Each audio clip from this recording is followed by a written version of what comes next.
700.000 pesos, ¿cierto? Más de 700.000 pesos vale no tener. Por favor, saque su documento de identidad, que con eso quiero comenzar la predicación, es en serio. Busque su documento de identidad. O un carnet que tenga, no sé qué tenga, si debería cargar su cédula de ciudadanía. Es en serio, usted no está enterado del nuevo código de policía. Dice que si le piden su cédula de ciudadanía y no la tiene, hay una sanción, hay una multa financiera, un comparendo, le llaman, de 700 algo más de 700.000 pesos. Así que, bueno, ya leí esa instrucción cívica. Pero ya la tiene su documento. Entonces, mire lo que yo me puse a encontrar. ¿Qué es lo primero que hay en el documento? República de Colombia. O sea que usted pertenece a una nación. O sea, le da su identidad es que es colombiana. ¿Sí es así? O sea, es lo primero, que usted tiene una cédula de ciudadanía de la República de Colombia. Ya pueden hacer silencio. De la República de Colombia significa que usted, su primer parte de la identidad es que es colombiana. ¿Estamos acá? Y las colombianas tienen una manera de ser muy específica. Si yo le dijera, ¿cómo son las santanderianas? Usted diría, yo sé cómo son. ¿Cómo son las bogotanas? Ay, ¿cómo son las boyacenses? ¿Cómo son las costeñas? ¿Cómo son las caleñas? ¿Cómo son las paisas? ¿Cómo son las nariñenses? ¿Y cómo son las huilenses? Cada uno tiene unas marcas que nos identifican. ¿Estamos acá? ¿Qué es lo segundo que usted encuentra ahí? Un número. Y ese número es único. Esa es la palabra. Único. Ese número no es repetido. Tanto que todo gira alrededor de su número de identidad. Así le identifican a usted. ¿Estamos acá? ¿Qué más dice? Sus apellidos y sus nombres. Ahí pueden tener homónimos. Muy esporádicamente, pero de pronto alguien se puede llamar como usted se llama, pero no exactamente con su número. Luego, al respaldo hay una huella. Y lo más importante es que Dios nos hizo únicos. Y por eso en este momento se calcula que en el mundo entero hay alrededor de 7.000 millones de habitantes. Y no hay ni una sola huella dactilar repetida. Súmele los miles de millones de personas que han existido en el mundo sin repetir ninguna huella. Ese es nuestro Dios. ¿Por qué quiero hacer esta introducción? Para que entendamos que nosotros somos únicos. Eso es lo más importante. Hay una fecha de nacimiento, es su fecha de nacimiento. Eso también muchas personas pueden haber nacido ese mismo día y ese mismo año, ¿cierto? Te da una estatura, muchos miden el 1,90 que usted mide. Te da tu RH, ¿cómo es? Ahí dice cómo es. Y te da tu sexo, si es sexo femenino o sexo masculino. Esa es la identidad. Entonces, a lo que yo voy con esa enseñanza es que somos únicos. Y a mí me gusta mucho buscar los significados de las palabras. Y le quiero dar 2 significados de la palabra identidad. Identidad, hay uno que dice que es un conjunto de rasgos o informaciones que individualizan o distinguen a algo o a alguien y confirman que realmente lo que dice que es. Se lo voy a repetir. Es un conjunto de rasgos o de informaciones que individualizan, eso es lo importante, el individuo, lo único, lo exclusivo que somos. Hay unos rasgos como el iris del ojo, por ejemplo, como las huellas dactilares, son únicas. Hay unos rasgos que nos identifican, que nos individualizan y que nos distinguen también. ¿Para qué? Para confirmar que somos realmente lo que decimos que somos. Ese es un significado. El segundo significado es muy corto, es igual o alto grado de parecido. O sea, usted tiene una identidad, se asemeja, de pronto usted se parece, entre más años le pasan, usted sin quererlo y sin desearlo, cada día se parece más a su mamá. Un amigo me decía cuando yo estaba tan enamorado de Clara, decía: José, ¿por qué no invita a su suegra un día a la playa y usted sabrá cómo será Clara cuando pasen los años? Nosotros tendemos a parecernos. Mi esposa me decía: cuando yo me casé contigo, a mí me parece que tú te parecías a todos los tíos menos a tu papá. Pero ahora a medida que pasan los años estás igual a tu papá. Así somos. Nos parecemos, nos identificamos con alguien. Esa es la identidad. Y quiero hablar de 3 o 4 áreas que a mí me gusta hacer preguntas a la Biblia para que Dios nos las responda. La primera pregunta es: ¿de dónde vengo?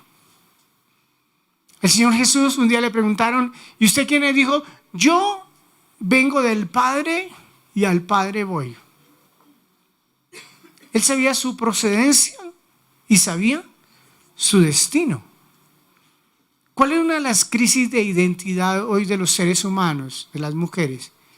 Que no tienen claro su plan original. ¿Por qué viven? ¿Por qué naciste el día que naciste? ¿Por qué naciste en esa familia? ¿Por qué naciste con ciertos rasgos, con ciertos talentos, habilidades? A veces no sabemos por qué, a veces ni hemos descubierto de qué somos capaces.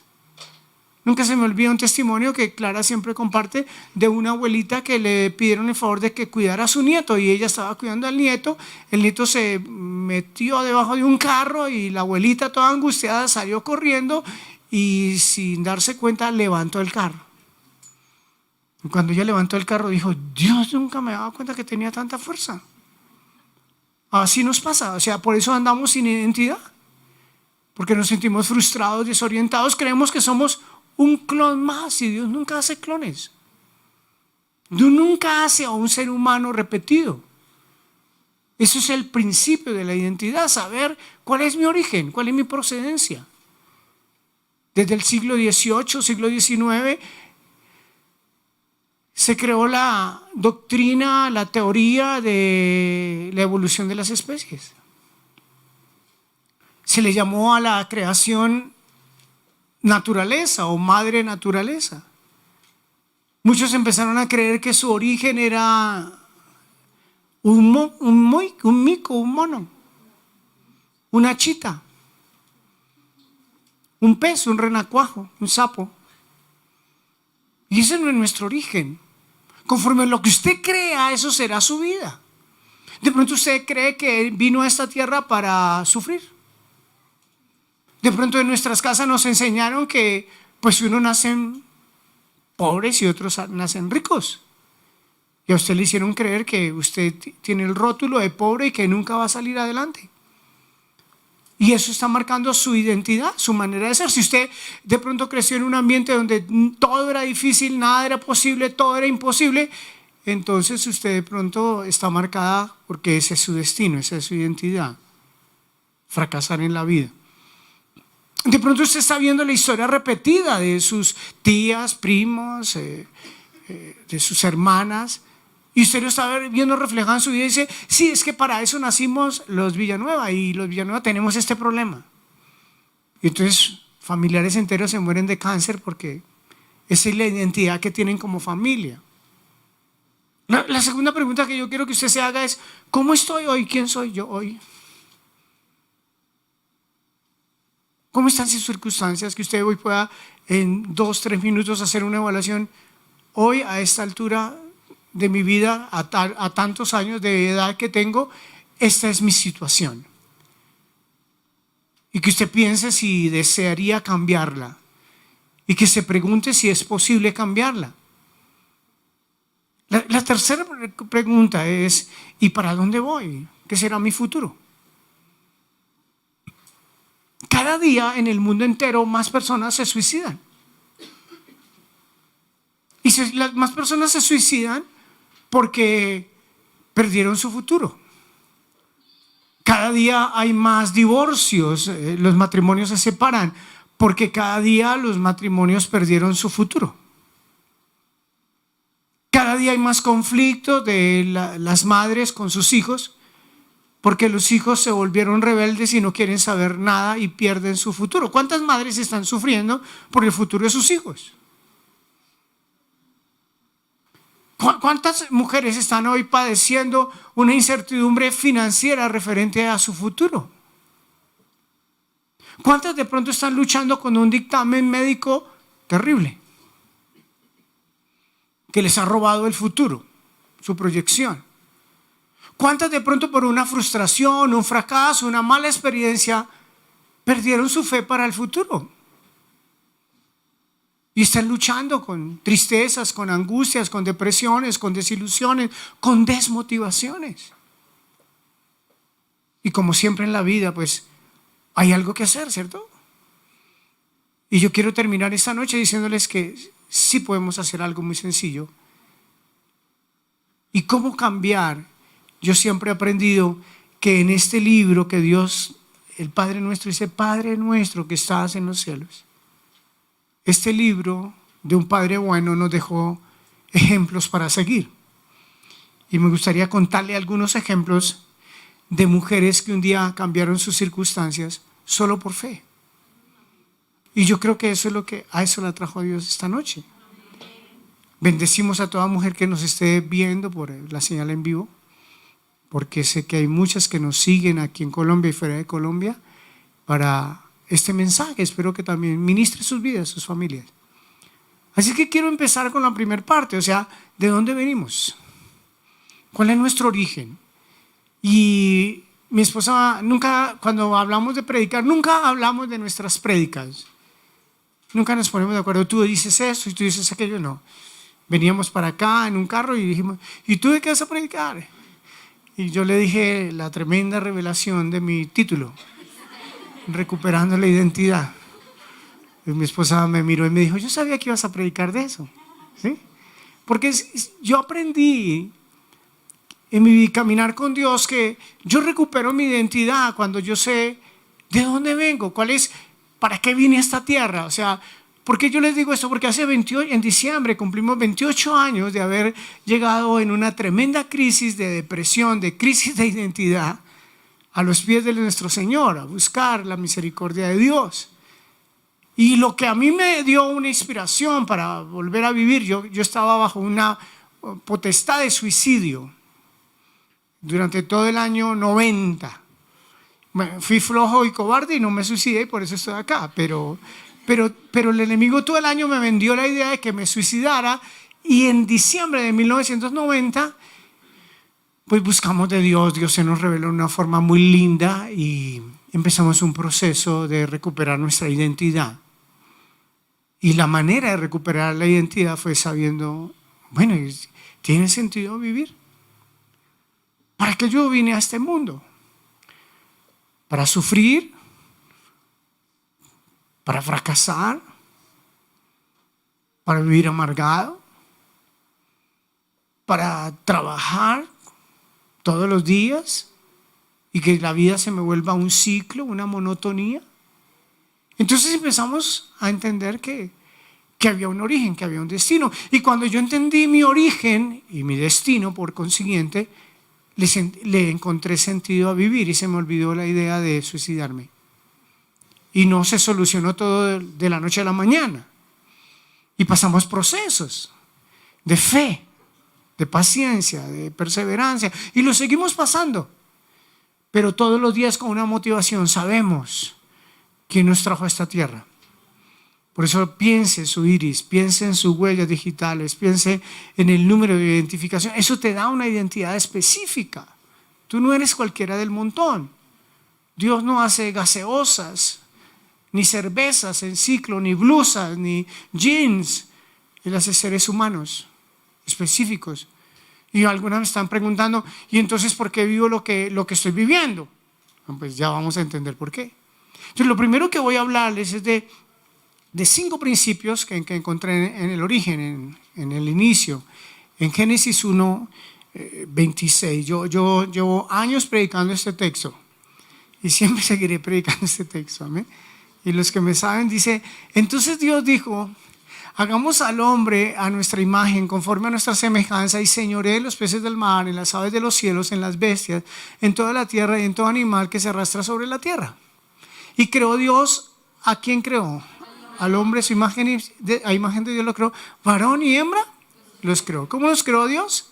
Varón y hembra. ¿Y qué hizo luego Dios? Los bendijo y les dijo: fructificad, multiplicad, llenad la tierra, sojuzgadla, señoread en los peces del mar, en las aves de los cielos y en todas las bestias que se mueven sobre la tierra. Y dijo Dios: he aquí os he dado toda planta que da semilla que está sobre la tierra, y todo árbol en que hay fruto y que da semilla os serán para comer. Y a toda bestia de la tierra, a todas las aves de los cielos y a todo lo que se arrastra sobre la tierra en que hay vida, toda planta verde le será para comer. Y fue así. Y vio Dios todo lo que había hecho, y aquí que era bueno en gran manera. Y fue la tarde y la mañana del día sexto. O sea, lo primero que quiero que entendamos es que fue Dios quien nos creó. Amén. Volvamos al verso 26 y dice: y dijo Dios, hagamos. ¿Quién dijo? Dios. A Dios se le ocurrió la idea. Y hay dos palabras que trabajan relacionadas, son imagen y semejanza. Y yo les quiero hablar un poquito de lo que significa cada una de ellas. Vienen de la palabra imagen, viene del hebreo zelem, que significa sombra, o sea que somos como la sombra de Dios. Semejanza viene de la palabra demut, que significa similitud. O sea que lo que Dios está diciendo, míreme acá, cuando usted quiere encontrar un destino a la vida, es que Dios nos trajo aquí a un propósito, que fuéramos su sombra, que fuéramos similares a Él, que fuéramos un reflejo de lo que Él es. Yo aprendí esto de una manera muy sencilla.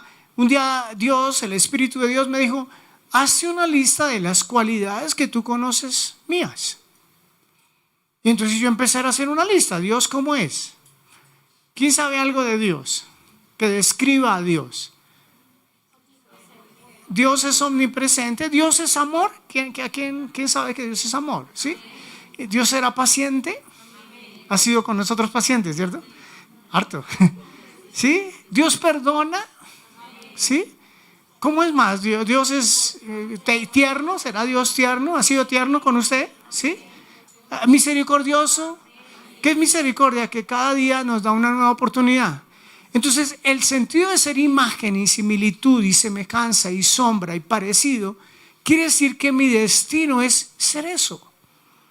Vaya usted pensando: ¿sigo siendo una mujer amorosa? ¿O alguna vez en la vida fui una mujer amorosa? ¿O alguien me mató el amor?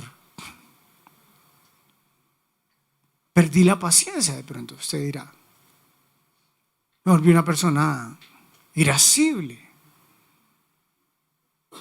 De pronto usted perdió la ternura que un día tuvo porque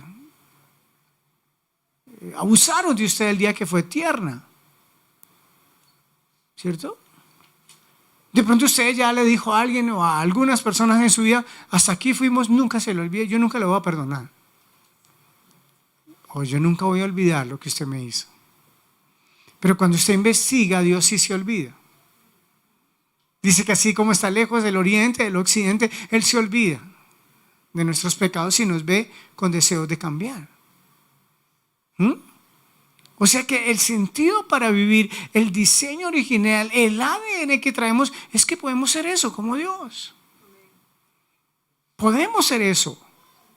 Y por eso mi título creativo es Recuperando la Identidad. Porque yo siento que está ahí. Es como si a usted se le extravían los documentos. Pero usted sabe, si yo lo tenía, y usted dirá: yo lo tenía ahí en la cartera, ¿cómo se me va a perder? Y resulta que es que usted cambió de bolso y se le quedó en la otra cartera. Y usted va a la otra cartera y lo encuentra, y ¿qué hizo? ¿Qué recuperó? ¿Entienden? ¿Estamos acá? ¿Sí es que sí soy creativo? ¿Qué recuperamos? La identidad. Así es con Dios, porque es que a veces nos armamos toda una película de imposibles. No, pero tantos años y eso ya es muy difícil, y todo lo que yo he sufrido, y ya el desamor se fue, y ya qué paciencia y qué gozo, ni qué ternura, ni qué fe, todo es desilusión, todo es tristeza. No, tú lo puedes recuperar. Tú lo puedes recuperar. El deseo de vivir, los sueños que un día perdiste, tú los puedes recuperar. Aquí no hay ninguna de 120 años. Tú todo lo puedes recuperar en Dios.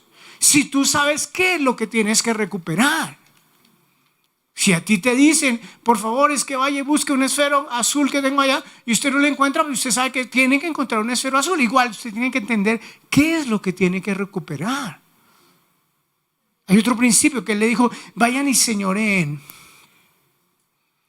Y aprendí hace poco que ese verbo es un verbo en hebreo irdu. Y póngale cuidado a lo que dice, es hacer que algo baje o descienda. Escuchen lo que significa señorear, hacer que algo baje o descienda. ¿Se acuerdan de la oración del Padre Nuestro? ¿Qué fue lo que el Señor Jesús nos enseñó? Que venga tu reino.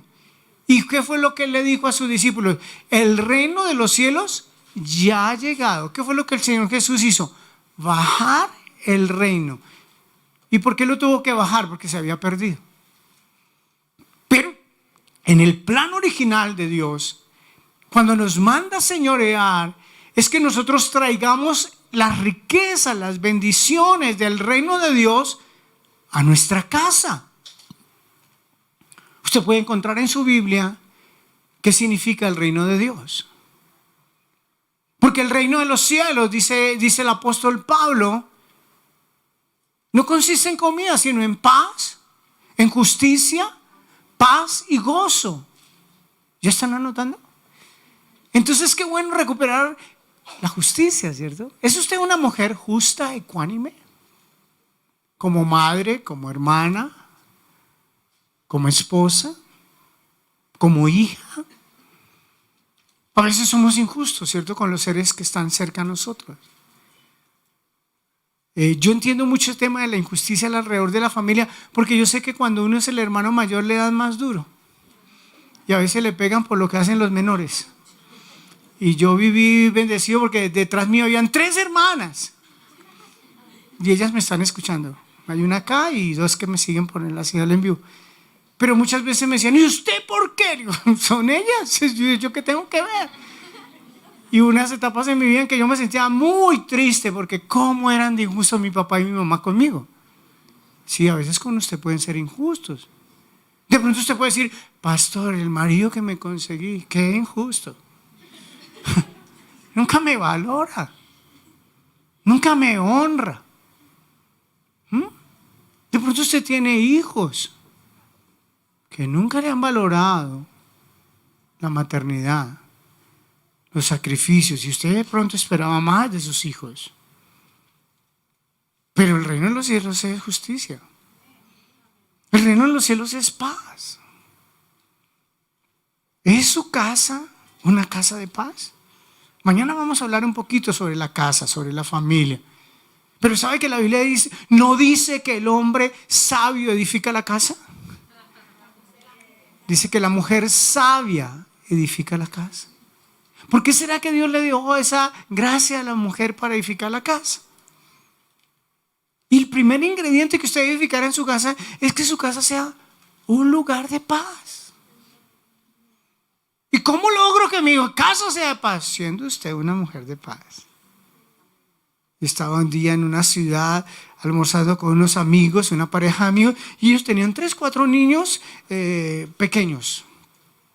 Y esos niños saltaban y brincaban, y la verdad yo los 5 minutos estaba que les decía, dejemos el almuerzo para otro día. Estos niños ya me tenían desesperado.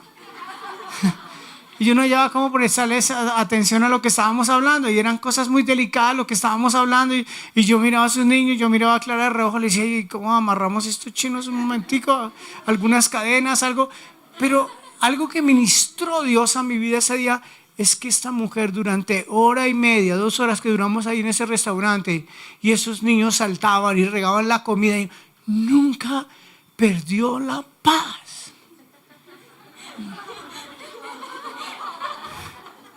Yo le decía, Señor, con razón le diste 4. Nunca perdió la paz. Y regaban, le decía, no. mi amor, ya voy, tranquilo, ya vamos a desocuparnos. Nunca perdió la paz. Yo decía, me quito el sombrero ante esta mujer. Entonces yo creo que usted tiene toda la cualidad y la gracia para... Pero también consiste en el gozo. ¿Sabe que la Biblia dice que el gozo de Dios es nuestra fortaleza? O sea que son cosas que yo decido. Usted decide amargarse o no amargarse. De pronto usted anda de mal genio por algo que le hicieron hace 20 años. Y usted todavía no ha olvidado. Y de por ahí una foto de ese muérgano que le hizo eso. Y usted todavía dice, ¡ay! Lo que me hizo. Y él anda como un mirlo por allá haciendo pilatunas. Y usted amargada. ¿Por qué? Señorear significa que yo pongo un diseño. Yo marco un diseño. Yo decido. El reino de los cielos no consiste en palabras, sino en poder, dijo el apóstol. O sea que usted es una mujer que cree en milagros. ¿Quién cree aquí en el poder de Dios? Usted tiene que creer. Usted tiene que sembrar ese principio en su casa. Que haya poder, que haya milagros, que usted habla fe, eso es posible. No, pero es difícil. No es difícil. Y usted pone eso, baja, señorea. Porque también significa, señorear significa influencia. Usted tiene que ser una mujer de influencia, eso significa señorear. ¿Amén? Pero también hay otra palabra que encontré, y los bendijo Dios. La palabra bendecir significa ser liberado para cumplir un propósito. Estar libre para cumplir un propósito. Ser bendecido significa crecimiento. Ser bendecido significa ensanchamiento. Eso es todo lo que significa ser bendecido. Y usted tiene que decir, Señor, ¿qué es lo contrario a eso? Maldecir significa, escuche lo que significa maldecir, quitarle la capacidad a una persona para prosperar. Entonces, cuando tú hablas de pobreza, cuando tú hablas de estrechez, de escasez, no estás. Maldecir significa quitarle la capacidad a una persona para prosperar, estrecharla, atarla. Bendecir es lo contrario, es liberar a una persona para que pueda prosperar. En el Génesis 2:18 dice que dijo Dios que no era bueno que el hombre estuviera solo. Le haré una ayuda idónea. Entonces el último principio del original es cómo hacer una ayuda idónea. Y la palabra ayuda idónea no significa solamente hacer lo que el otro dice, sino dice que estar cara a cara, a la altura, al mismo nivel del hombre. ¿Y por qué quiero hablar de este principio? Porque hemos crecido, especialmente, yo no creo que solo en Latinoamérica, yo creo que en el mundo entero, en un falso machismo, donde se cree que la mujer es de menor categoría que el hombre, cuando no fue el original. Tenemos roles diferentes, pero fuimos iguales. Hay un concepto hebreo que significa que cuando Dios sacó a Eva de la costilla, es que estaban los dos en un mismo ser y fueron separados en dos.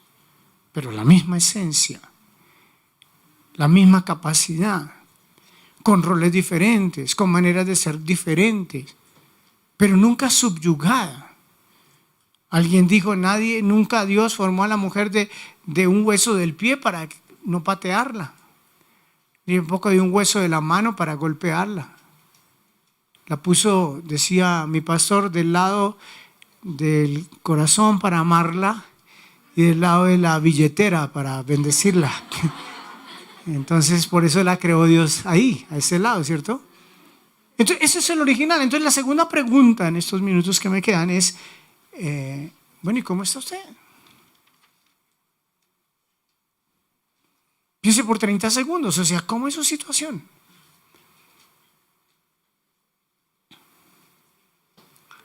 ¿Ha estado en crisis? Su familia está mal, su estado emocional, su futuro, ¿cómo lo ve? ¿Está su cuerpo enfermo? Piense por un instante. Y yo quiero recordarle algo hacia el futuro. Y es que solo el Señor Jesús nos puede cambiar. Y se lo voy a explicar históricamente por qué. Porque ustedes saben que todo esto lindo de lo cual les llevo unos minutos hablando se perdió el día que Adán y Eva desobedecieron, ¿se acuerdan? Y fueron sacados y destituidos del huerto del Edén. Y pasaron miles de años en que el ser humano anduvo errante. Caín, Dios le dijo, andarás errante. Y el hombre perdió su norte y su bendición, la mujer perdió su bendición, el hombre perdió su bendición.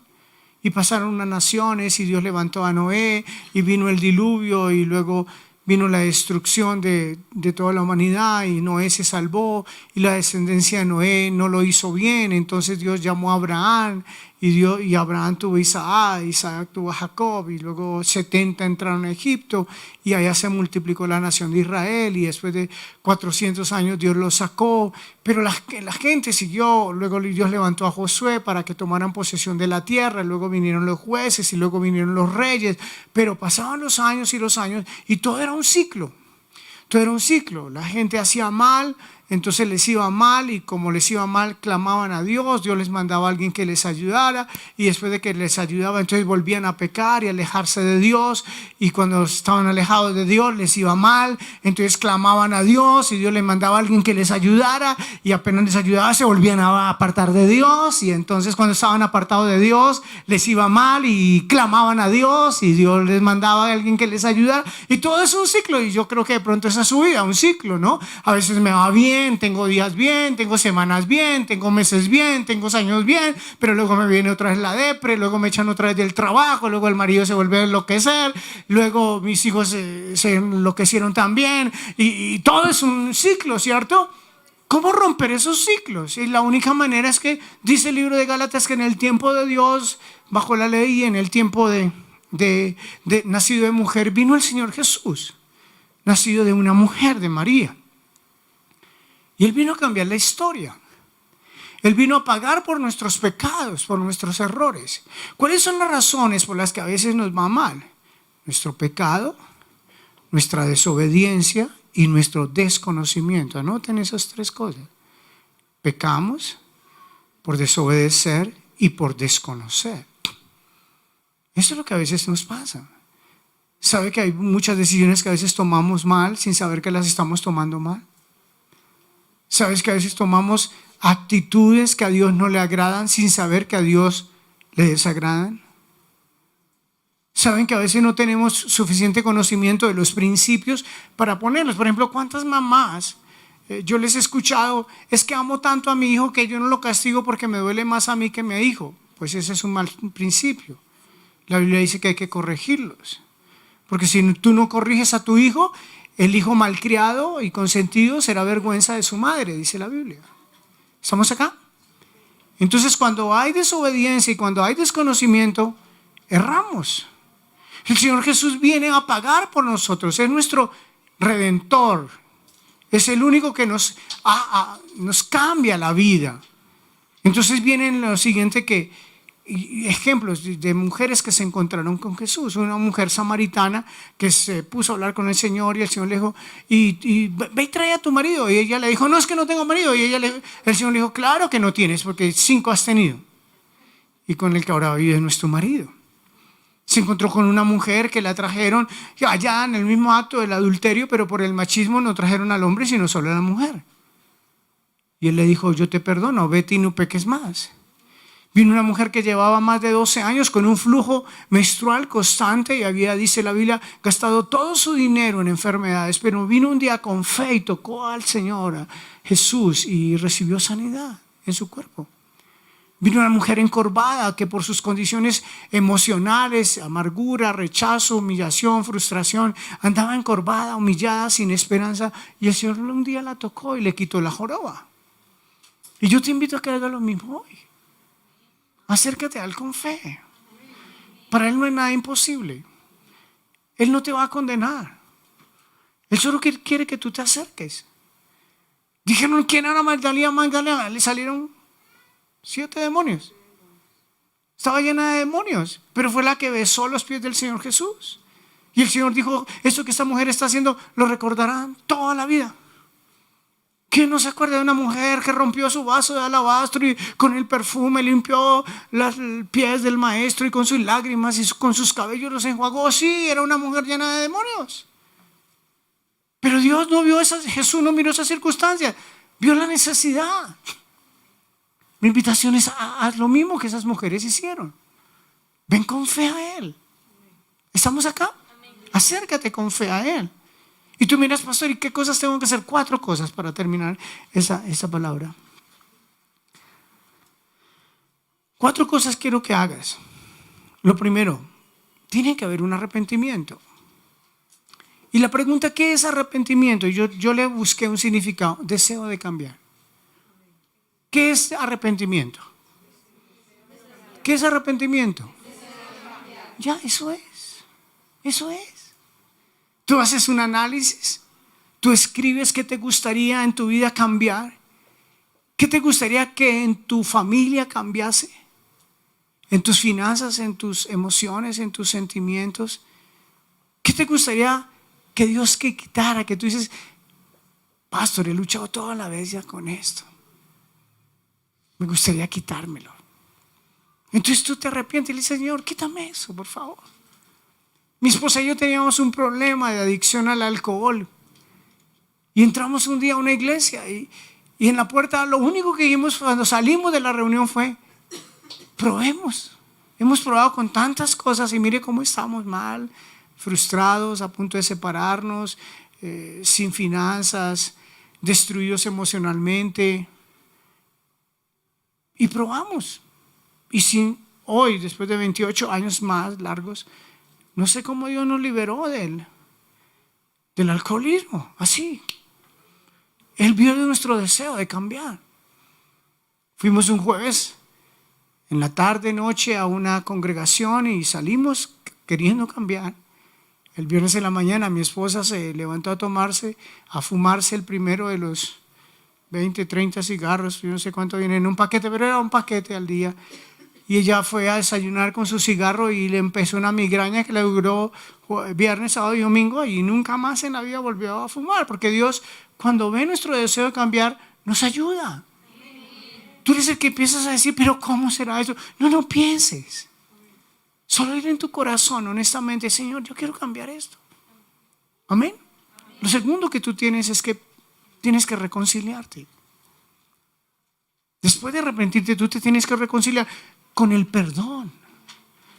¿Cómo nos reconciliamos con el perdón? Pues perdonando a quien nos hizo daño. Y yendo a pedir perdón a quien hicimos daño. Es la única manera de reconciliarnos. No te sientas mal, la Biblia dice que todos hemos pecado. En algo nos hemos equivocado. Malas decisiones hemos tenido. De pronto alguien te engañó, te hirió, te desilusionó. Perdona a esa persona, es la única manera de reconciliarte. Jesús dijo en la cruz, Padre, perdónalos, porque no saben lo que hacen. Padre, yo lo perdono porque no sabe lo que hizo o lo que me dijo. Y tú desatas perdón y entonces también tú irás a pedir perdón y te reconciliarás. Amén. Lo tercero que tenemos que hacer es restaurarnos. Restaurarnos es volver al principio. El verbo restaurar significa poner todas las cosas como en el principio, como en el original. Y ya les hablé del original suficientemente. Amén. Propón ser una mujer de paz, de gozo. Edén, ¿sabe qué significa el jardín del Edén? Armonía. Que haya armonía, que haya buenas relaciones, que haya prosperidad, que haya salud. ¿Qué más lindo que eso? Porque a veces creemos que la prosperidad es dinero. No, la prosperidad no es dinero. Algunas tienen dinero y no tienen paz. O destruyeron su familia. O están luchando con su amargura. Y pueden tener dinero, pero la prosperidad es todo ese conjunto de cosas. Amén. Y después de que tú te restaures, tienes que restituir. Dios te dijo, le hiciste algo a tal persona, ve, restituye. Me restituye. Cuando tú vayas y pides perdón, haz lo contrario a lo que hiciste antes. Y recupera lo que un día perdiste por desconocimiento, por desobediencia, por terquedad, por orgullo. Recupéralo. Yo no sé qué habrás perdido, pero en Dios se puede recuperar. Amén. Hay ejemplos de mujeres en la Biblia. Yo quiero hablar mañana sobre eso. Mujeres que fueron madres. Muchas madres lindas en la Biblia. Uno ve la historia de hombres ahí, pero todos tuvieron una mamá. Usted, por ejemplo, menos Adán, ¿no? Pero de ahí para adelante, todos tuvieron mamá, sí, no sé, en serio. Todos tuvieron mamá. Por ejemplo, ¿cuándo usted ha sabido de la vida de la mamá de Noé? Pero Noé significa alguien que va a traer paz y consuelo. Y para que haya un hijo así, yo creo que se necesitaba una mamá así. ¿Qué tal la esposa de Noé? Ni sabemos cómo se llamó. Pero créele a un hombre por 120 años que sí iba a haber un diluvio y como loco construyendo un arca y nunca lo dejó. ¿Usted nunca piensa en eso? ¿Qué tal las hermanas de la Biblia? A mí me impacta la hermana de Moisés. La mamá le dijo, tenía Moisés 3 meses, ya lo iban a asesinar. Y tomaron un canasto y le echaron brea por dentro y ahí pusieron unas sabanitas y todo. Y en el gran río Nilo, mucho más grande que nuestro río Magdalena, estaba crecido. Yo admiro a esa mamá, pero a la hermana fue la que lo puso ahí. Confiar que ese chinito en un canastico en semejante río no se iba a voltear el canasto. Y lo pusieron ahí. Y luego se fue corriendo, mirándolo. Y cuando lo cogió la hija de Faraón, ahí está la hermanita de Moisés. Y lo cogió y si quieres se lo ayudamos a criar. Y como buena faraónica dijo, sí, críenmelo. Y ahí estaban la mamá y la hermana. ¿Cuántas cuñadas en la Biblia lindas habrá? ¿A quién le gustaría ser una buena cuñada? ¿Sí? Una buena nuera. ¿A quién le gustaría ser una buena sobrina? ¿Qué tal una buena tía? De eso vamos a hablar mañana. Ejemplos de mujeres. ¿Es en serio? O sea, la identidad es, ¿cuántas mujeres en tu familia hay que necesitan recuperar la identidad? ¿Cómo tú contribuyes a esta nación y a la sociedad siendo buena madre? Recuperando la identidad de una mamá, recuperando la identidad de una esposa, de una hermana, de una tía, de una prima. ¿Qué tal ser buena compañera en la universidad, en el colegio? Buena compañera de trabajo. Qué pocas hay, ¿cierto? Todas están peleando el trabajo y ojalá la echen para yo quedarme con el puesto.